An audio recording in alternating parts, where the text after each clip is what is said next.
be that revealing, be that open and naked emotionally. So I'm refreshed to hear that. I'm fascinated to see how he's received by the crowd tonight.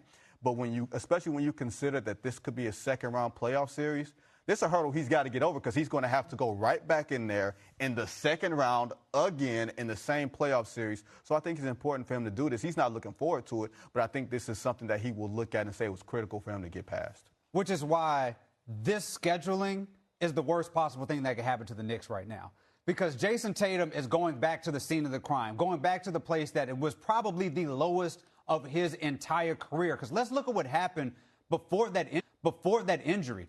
The Celtics had just blown 2 games at home that they should have won, and people were on his tail about it. They were about to go down 3-1 and looked like this was going to be one of the worst collapses that you can imagine from a defending champion. And people were looking at Jayson Tatum and judging his career and his greatness up until the moment where he has that injury.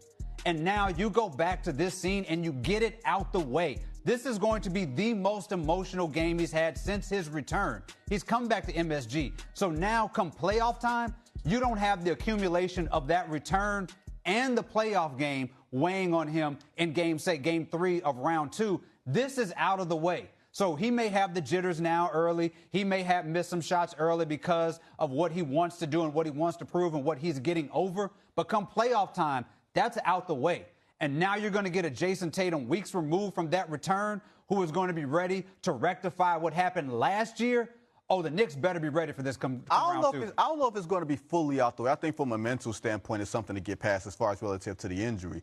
But when there's no player, I think, that thinks about his story more than Jayson Tatum. And he thinks about going back there in the playoffs and being a better version of himself than he was last year. You can point to that series and saying, Jayson Tatum, before Game 4 of that, they were getting blown out in Game 4. They were down by 25. It was an MSG party in there.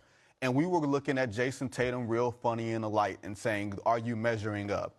If that part is in his head, then you wonder, is he going to go into a second-round series trying to rectify that and trying too hard? So I think it's a hurdle to pass, but I don't think that's the only hurdle as far as his performance against this team in that building. Well, it may not be the only hurdle, but so far, since this injury, this is a reminder of Jayson Tatum's greatness that we discounted a year ago when he went down with an injury. Every step of the way, he has reminded us how great he is. All these stat accumulations for the beginning of his career, first youngest player to do this, quickest player to do all that, and people were kind of disregarding it with him, despite this guy. The New York Knicks have a problem. And it is not a small problem. It is not a maybe we can contain him problem. It is a Jayson Tatum is coming back to Madison Square Garden for the first time since he tore his Achilles problem. And Stephen A. Smith just said something that should terrify every Knicks fan. He said this scheduling is the worst possible thing that could happen to the Knicks right now. Because Jayson Tatum is going back to the scene of the crime. Going back to the place that was probably the lowest point of his entire career. Let me set the scene for you. Last year, Game 4 of the Eastern Conference semifinals. The Celtics had just blown 2 games at home that they should have won. People were on Tatum's tail about it. They were about to go down 3-1. It looked like this was going to be one of the worst collapses you can imagine from a defending champion. People were looking at Jayson Tatum and judging his career and his greatness up until the moment he had that injury. And then it happened. His Achilles tore. He was getting wheeled off into the back hallway. You could see him. You could hear him crying. You could see the vulnerability in that moment. That lets you know that he thought his career was changed forever. Not just that playoff series. Not just the Celtics' bid to repeat. His career trajectory had changed in that moment. And now, less than a year later, he is going back. Vince Goodwill said it perfectly. For Tatum to come back not just this season, but to play as well as he has played, you would think that literally every check mark has been crossed. And this is the final one. To go back into the building where it happened. Usually you do not hear athletes be that vulnerable, be that revealing, be that open and naked emotionally. And Tatum admitted he is not thrilled about going back.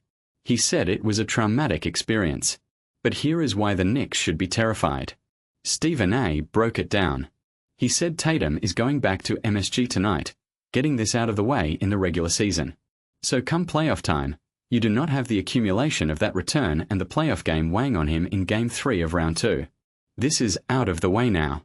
He may have the jitters early. He may miss some shots early because of what he wants to do and what he wants to prove. But come playoff time, that is out of the way. And then you are going to get a Jayson Tatum, weeks removed from that return, who is going to be ready to rectify what happened last year. The Knicks better be ready for this. Because Tatum is not just any player.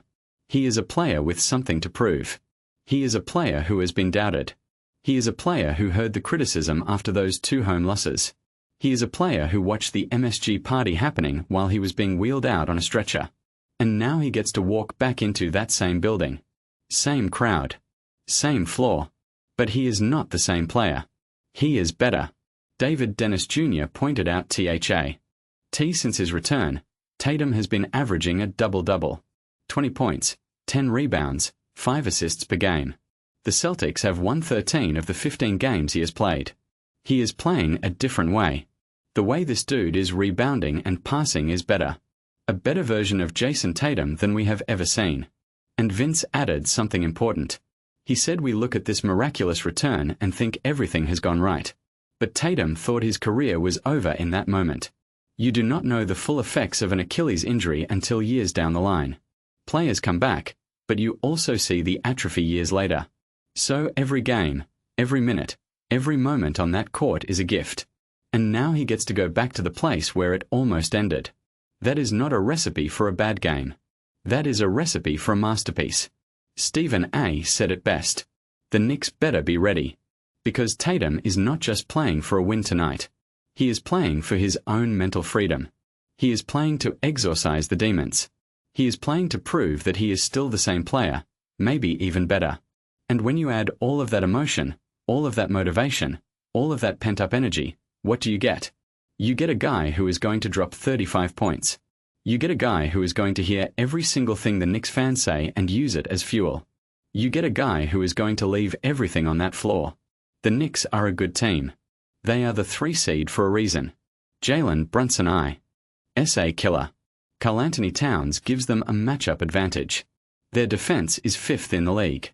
But none of that matters tonight. Because tonight is not about X's and O's. Tonight is about a man facing his biggest fear and conquering it. And when Jayson Tatum walks off that court with a win, when he puts up 30 and 10, when he silences the Garden crowd, the message will be clear. The Celtics are still the team to beat in the East. And the Knicks. They are just another stop on Tatum's revenge tour. So here is my question for you. Does Jayson Tatum drop 35 on the Knicks tonight at Madison Square Garden? Or do the Knicks spoil his return and send a message of their own? Drop your take in the comments. Do you agree with Stephen A. Smith? Or do you think the Knicks have what it takes to slow down a motivated Jayson Tatum? And if you want more honest breakdowns of what is really happening in the NBA playoffs, hit that subscribe button. Thanks for watching. See you in the next one.